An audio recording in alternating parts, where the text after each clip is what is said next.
I want you for a moment to forget the name of this video. Forget that you clicked on it. Close your eyes and listen to this example. And just know that when you hear that clicking sound, I'm activating an effect that is changing the sound of this guitar.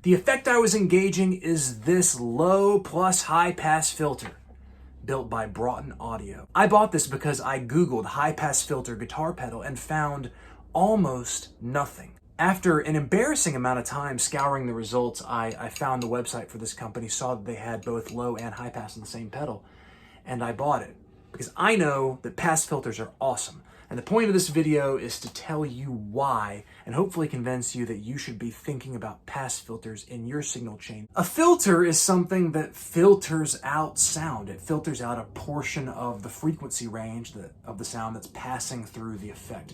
A high pass filter lets the highs pass through the filter, and the filter catches and attenuates things that don't constitute highs. Well, what does highs mean? Well, that's what you decide by where you set the control for the high pass filter. So on this pedal, you've got the option of setting it anywhere between 25 hertz, which is like really, really low to the point that might even be frequencies that most people can't even really hear, though you can feel them physically. And then it goes all the way up to 190 hertz, which is kind of in like the lower mids range. A low pass filter sort of does the opposite. It lets the lows pass through while the highs get attenuated by the filter. The low pass control on this pedal lets you choose an attenuation point, a filter point, of anywhere between 330 hertz, which is like squarely in the middle of the mids, or on the lower mid sort of side, but it's full on mids, all the way to 20,000 hertz, which is way up in the treble side. It's in the area in which people start to debate whether like human beings can even hear sounds. But that's a wide range that's available on the low pass side, more narrow range that's available on the high pass side, but still useful. And now remember the example that I gave you at the very beginning of this video when you closed your eyes and listened and heard almost no difference as I engaged this pedal? I was using a high pass filter that's set somewhere between 80 hertz and 140 hertz. So let's just say like 100-ish hertz. So at 100-ish and lower, those frequencies were being attenuated. Not just like disappearing outright, but being reduced relative to the other frequencies in the spectrum. And then the low pass filter was set at a whopping 1.5K. 1.5K. Have you ever used an EQ program or plug-in on your computer? Have you looked at the range of frequencies that are available to you on like a 10-band EQ pedal? 1.5K is like squarely in the middle, if not on sort of like the lower end. We would think of it as mids because we're guitar players, but like 1.5K is squarely in the mids. And I've set the filter flex point right there so that everything that's above 1.5K was getting attenuated. Again, it's not like it just disappears, but it's getting reduced in volume compared to everything that passes below the low pass filter. What does all that mean? It means that every time you heard this pedal click during that example, I was either adding or removing a pretty significant filtering effect. I was taking a lot of frequencies that people care about, a lot. Go read the forums, and pulling those out of the guitar sound. And what did you hear? Almost nothing. That brings us careening into what I think is lesson number one, which is that I think the average person, and I consider myself an average person, has a very distorted understanding of the sounds that are produced by an electric guitar. We think that it's this huge sound, and it is. It actually can compete with a lot of other instruments in a mix. It can create lots of muddying and other problems, and it's definitely worth understanding the frequency curve that your instrument creates, but like, it's not creating meaningful information at 15K or even at 8K. I was rolling all those off in incrementally greater amounts as the I guess, number of hertz went up. there was like no 20K left in this sound when I clicked this pedal, and you didn't notice a damn thing. This may give you an indication that some of the marketing that's thrown at you about what happens above the mids, more broadly, but even above this like 1.5K, maybe shouldn't matter to you that much. And look, that example was a long time ago in this video. Let me give you another example. Now I'm going to actually just show you what happens as you sweep through the range of these. And I want you to try to listen again to the point at which you notice a difference in the sound. Okay, here we go. Here's my clean tone.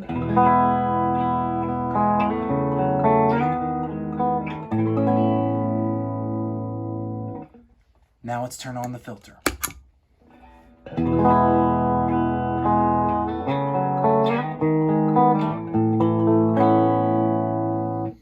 Now that should sound the same because the high-pass filter and the low-pass filter are set at levels that they're not really attenuating anything. But that's a good starting point, right? Let's now begin by working through the high-pass filter.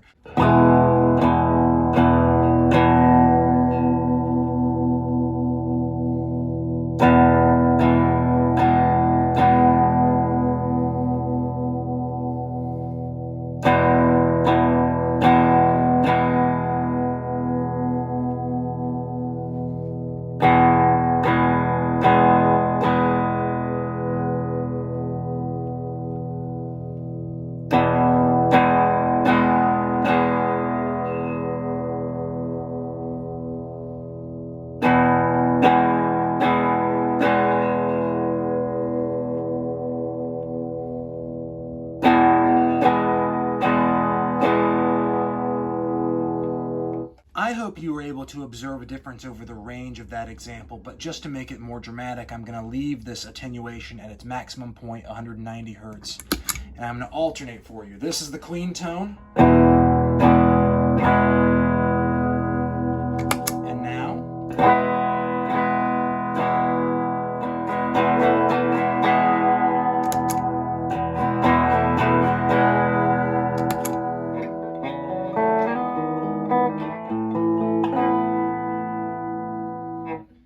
Sorry for that duff note. You ought to be able to hear the change in that context. It's removing a lot of low end. Now, let's dial the high pass filter back to 0 essentially and work on the low pass filter.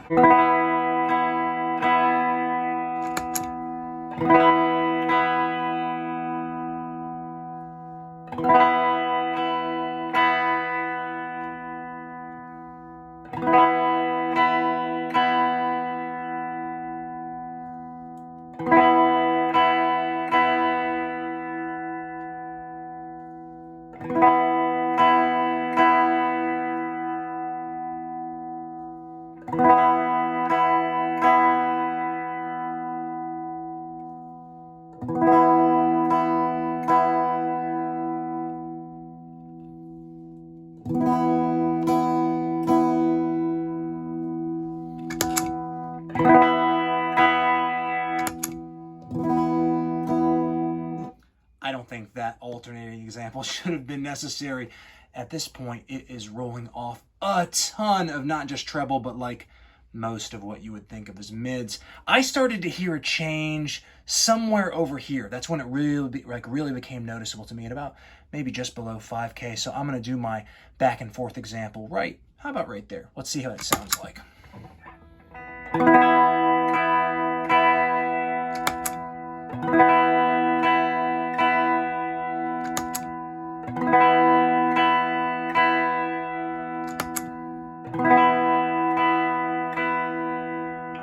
And remember where I had it in my very first example, right about here? Let's try that.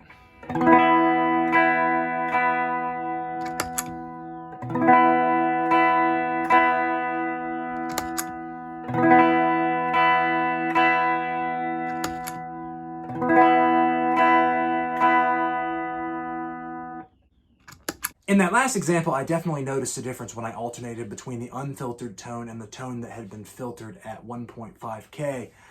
And honestly, it's a noticeable difference. But remember, in the context of a more complicated playing pattern at the very beginning of this video, that amount of filtering was being applied and it was a lot less obvious. But I'm willing to grant you that filtering at that level is removing some of the chimey chime from the high end of the guitar. The question is that really a problem? That brings me to the second point that I want to make in this video. We've already talked about the fact that there are a lot of tweakable frequencies in the normal range of an EQ that may not be that important to a guitar's core tone, but there are some that are important, and yet you might still want to affect them. And I think there are really two contexts in which it would be really useful to have a pedal that works just like this, or a pedal that does something very, very similar, i.e. affects pass filtering either on the low end via a high pass filter or on the high end via a low pass filter. First, if you are recording or playing in a band, there are frequencies that are in the available range of what can be produced by a normal guitar pickup that can compete with really important frequencies allocated, or that should be allocated maybe, to other instruments. A great example for me is that I played in a band with a guy for a long time who kept his guitar sound really, really bright. And it had the unintended effect of always like competing with the vocals. Even though it usually wasn't as loud, it just had that brightness. And a lot of times it's natural for our ears to be attracted to the brightest sound.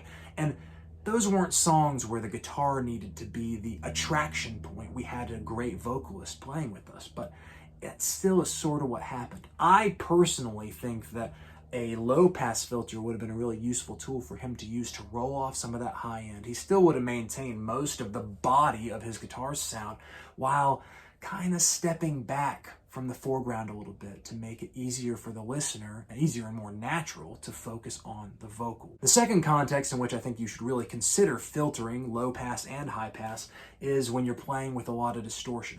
This next section gets a little bit rambly, so I'm going to get to the point. Pass filtering is a great tool for you to tailor or refine the sound of your distortion. I'm going to show it to you both before a distortion sound and after the distortion sound. I think the effects should be pretty clear. Note that the former is sort of like what people have been doing for decades with a tube screamer, because tube screamers have both low and high pass filtering. That's what creates the mid hump. But I actually think the latter is equally, if not more powerful and cool. So you be the judge.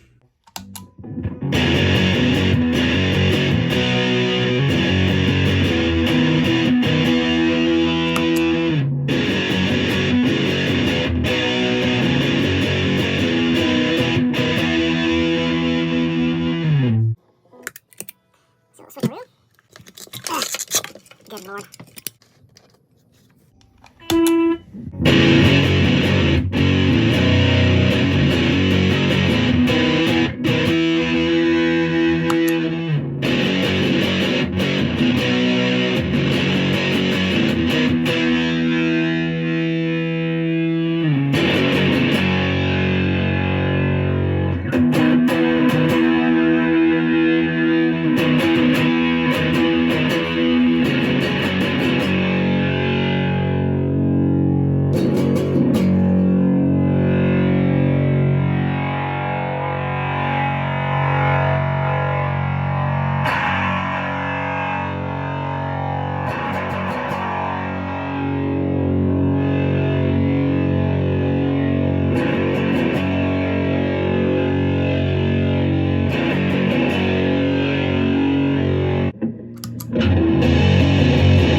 So, in sum, pass filtering is awesome. It's a really useful tool. I wish there were more people like Broughton who made pass filters in pedal form, and you should think about pass filtering and how it might fit into the context of your guitar rig. Remember the two lessons that I'm trying to teach here, the first of which is that there might be a lot of frequencies in the sound of an electric guitar that aren't necessary to the core sound of the electric guitar, and that you could use pass filtering in the context of mixes or live settings or heavy distortion to kind of tailor your sound in a way that makes it fit perfectly for what you're trying to do. That's it. If you liked this video, please click like, subscribe for more content that's like it, and if you have another sort of like secret effect, something that people don't talk about enough but that you know is awesome, tell me about it in the comments. I'd love to steal your secrets. Anyway, as always, I appreciate your time. I'll see you around.